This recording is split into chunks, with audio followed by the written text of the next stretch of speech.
Hi everyone, मैं हूँ राहुल चौहान और आज हम देखेंगे कि ड्रैगन बॉल डायमा के एपिसोड 15 में क्या होगा।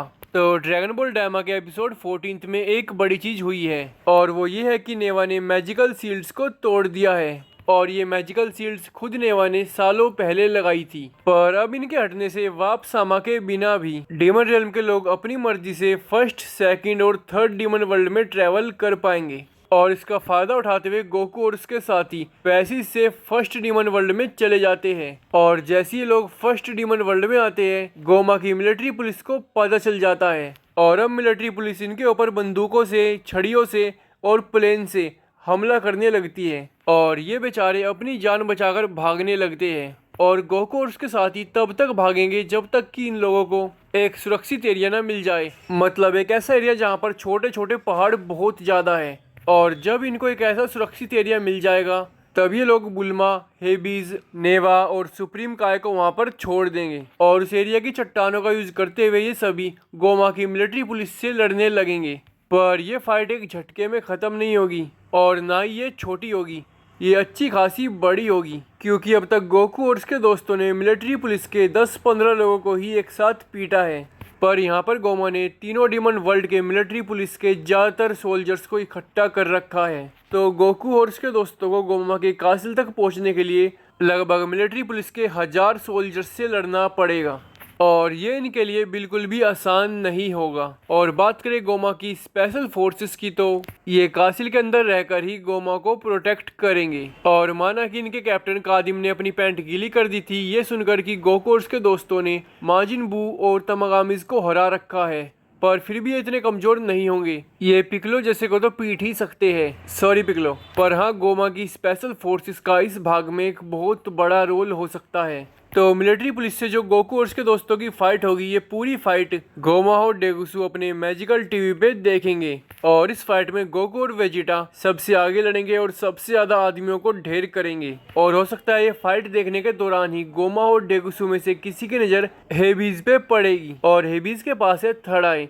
और ये आखिरी एपिसोड है जिसमें हम हेबीज के पास थर्ड आई को देखेंगे। और जैसे ही गोमा को थर्ड आई का पता चलेगा ये डर जाएगा, क्योंकि गोमा सालों से थर्ड आई चाहता है और थर्ड आई मिलते ही गोमा बहुत ही ज़्यादा पावरफुल हो जाएगा। गोमा के पास सुपर सेन 3 जितनी पावर आ जाएगी, पर गोमा के पास मैजिकल पावर्स भी है, तो हो सकता है कि थर्ड आई मिलने के बाद गोमा सुपर सेन 3 को भी हरा सके। पर इन सब के लिए गोमा को हेबीज से थर्ड आई लेनी पड़ेगी। और अब सवाल आता है कि आखिरकार गोमा हेबीज से थर्ड आई कैसे लेगा। और ये थर्ड आई खुद गोमा तो लेगा नहीं, क्योंकि ये इतना डरपोक है कि ये कासिल से बाहर नहीं जाएगा और ना ही अपने सबसे ज़्यादा वफादार डेगुसुकु को भेजेगा। और अब यहाँ पर काम आएगी गोमा की स्पेशल फोर्सेस। तो हो सकता है कि गोमा अपने स्पेशल फोर्सेस को हेबीज को किडनैप करने का मिशन दे या सीधे सीधे हेबीज की बेल्ट छीनने के लिए कह दे। और गोकू और वेजिटा तो फाइट में सबसे आगे लड़ रहे होंगे, तो इनको तो पता भी नहीं चलेगा। तो जैसी गोमा की स्पेशल फोर्सेस हेबीज की बेल्ट छीनने आएगी, पिकलो और ग्लोरियो को लगेगा कि ये लोग ड्रैगन बॉल छीनने आए हैं और ये लोग जान लगाकर ड्रैगन बॉल्स को प्रोटेक्ट करेंगे। पर इसी बात का फायदा उठाकर गोमा की स्पेशल फोर्सेस हेबीज से बेल्ट छीनकर यहाँ से गोमा के कासिल में चले जाएंगे। और गोकू और उसके दोस्तों को तो अभी भी पता नहीं होगा कि हुआ क्या। और अब हो सकता है कि नेवा अब इनको कुछ बता दे थर्ड आई के बारे में। तो सबसे पहले तो नेवा इनको थर्ड आई की ओरिजिन बताएगा और हमको पूरी स्टोरी देखने को मिलेगी कि थर्ड आई सबसे पहले किसको मिली और थर्ड आई काम कैसे करती है और थर्ड आई से आपको कितनी पावर मिलेगी। सब कुछ नेवा इनको बताएगा। और शायद हमें ये भी जानने को मिलेगा कि ये थर्ड आई एग्जैक्ट किस आदमी की थी और उसने ये थर्ड डीमन वर्ल्ड में पहाड़ों पे क्यों छोड़ दी थी और सालों तक एकांत में इन पहाड़ों पर ये थर्ड आई पड़ी रही। पर एक दिन हेबीज यहाँ पर टहलने आया और हेबीज को थर्ड आई नजर आई। इसको लगा कोई खिलौना है, कूल बनने की चीज है, तो इसने थर्ड आई अपनी बेल्ट पे लगा ली। पर एक चौंकाने वाली बात यह है कि क्या ये थर्ड आई अपनी मर्जी से हेबीज के साथ आई थी या नहीं, क्योंकि ये एक जिंदा आंख है और इसका खुद का दिमाग भी है। और ऐसा भी हो सकता है कि हेबीज के खून में कुछ ऐसा था जिसकी वजह से ये आई हेबीज के साथ कनेक्ट हो पाई थी। पर बात करें गोमा की, तो जैसी ही गोमा को मिलेगी, गोमा इसको एकदम से नहीं पहनेगा, क्योंकि एकदम से पहनने से गोमा को उसकी पूरी पावर्स नहीं मिलेगी। तो गोमा अपना पूरा इविल रिचुअल करेगा डेगुसु की मदद से।